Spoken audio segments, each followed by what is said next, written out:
আজকে আমরা আলোচনা করব কোনো প্রাচীন স্থাপনা নিয়ে নয়। আজকে আমরা আলোচনা করব প্রাচীন বাংলার জনপদ নিয়ে। প্রাচীন বাংলার কোন জনপদটি বর্তমানে কোন জেলায় ছিল এই বিষয়ে। দর্শক, ভিডিওটি শেষ পর্যন্ত দেখতে থাকুন এবং আমাদের চ্যানেলটি সাবস্ক্রাইব না করলে এখনই সাবস্ক্রাইব করুন।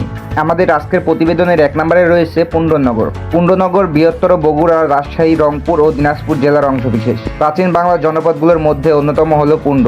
বলা হয় যে পুণ্ড বলে একটি জাতি ও জনপদ গড়ে উঠেছিল। বর্তমান বগুড়া, রংপুর ও দিনাজপুর অঞ্চল নিয়ে এই পুণ্ড জনপদটি সৃষ্টি হয়েছিল।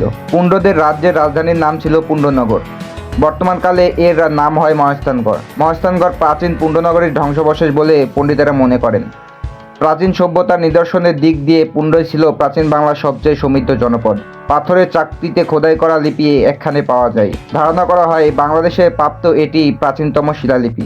2 নম্বরে রয়েছে বরেন্দ্র। পাবনা, রাজশাহী বিভাগের উত্তর পশ্চিমাংশে রংপুর ও দিনাজপুরের অংশবিশেষ। বরেন্দ্র বা বরেন্দ্রভূমি নামে প্রাচীন বাংলায় অপর একটি জনপদের কথা জানা যায়। এটি উত্তরবঙ্গের একটি জনপদ। অনুমান করা হয় পুরো একটি অংশ জুড়ে বরেন্দ্রের অবস্থান ছিল। বগুড়া, দিনাজপুর ও রাজশাহী জেলার অনেক অঞ্চল এবং সম্ভবত পাবনা জেলা জুড়ে বরেন্দ্র অঞ্চল বিস্তৃত ছিল। 3 নম্বরে রয়েছে বঙ্গ। ঢাকা, ফরিদপুর, বিক্রমপুর, বকলা। বঙ্গ একটি অতি প্রাচীন জনপদ। বর্তমান বাংলাদেশের পূর্ব ও দক্ষিণ পূর্ব দিকে বঙ্গ জনপদ নামে একটি অঞ্চল গড়ে উঠেছিল। অনুমান করা হয় এখানে বঙ্গ বলে একটি জাতি বাস করত, তাই জনপদটি পরিচিত হয় বঙ্গ নামে। প্রাচীন শিলালিপিতে বঙ্গের 2টি অঞ্চলের নাম পাওয়া যায়, একটি বিক্রমপুর ও অন্যটি নাব্য।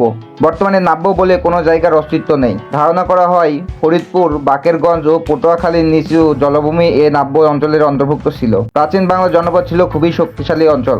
বঙ্গ থেকে বাঙালি জাতির উৎপত্তি ঘটেছিল। 4 নম্বরে রয়েছে গৌড়। মালদহ, মুর্শিদাবাদ, বীরভূম, বর্ধমান ও চাঁপাইনবাবগঞ্জ। গৌড় নামটি সুপরিচিত হলেও প্রাচীনকালে ঠিক কোথায় গৌড় জনপদটি গড়ে উঠেছিল তা জানা যায়নি। তবে 6ষ্ঠ শতকে পূর্ব বাংলার উত্তর অংশে গৌড় রাজ্য বলে একটি স্বাধীন রাজ্যের কথা জানা যায়। 7ম শতকে শশাঙ্ককে গৌড়ের রাজ বলা হতো।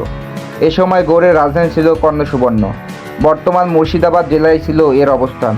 বাংলায় মুসলমানদের বিজয়ের কিছু আগে মালদহ জেলার রক্ষণাবতীকেও গৌড় বলা হতো। 5 নম্বরে রয়েছে সমতট। বৃহত্তর কুমিল্লা ও নোয়াখালী অঞ্চল। পূর্ব ও দক্ষিণ পূর্ব বাংলায় বঙ্গের প্রতিবেশী জনপদ হিসেবে সমতটের অবস্থান। কেউ কেউ মনে করেন সমতট বর্তমান কুমিল্লার প্রাচীন নাম। গঙ্গা ভাগীরথীর পূর্ব তীর থেকে শুরু করে মেঘনার মোহনা পর্যন্ত সমুদ্র উপকূলবর্তী অঞ্চলকেই সম্ভবত বলা হয় সমতট। কুমিল্লা শহরের 12 মাইল পশ্চিমে বড় কামতায় এর রাজধানী ছিল। কুমিল্লার ময়নামতিতে কয়েকটি প্রাচীন নিদর্শন পাওয়া গেছে। শালবন বিহার এদের অন্যতম।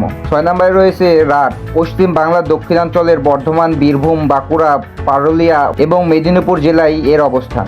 7 নম্বরে রয়েছে হরকুল বা হরিকেল। চট্টগ্রাম, পার্বত্য চট্টগ্রাম, ত্রিপুরা, সিলেট। 7ম শতকের লেখকরা হরিকেল নামে অপর একটি জনপদের বর্ণনা করেছেন। এই জনপদের অবস্থান ছিল বাংলার পূর্ব প্রান্তে।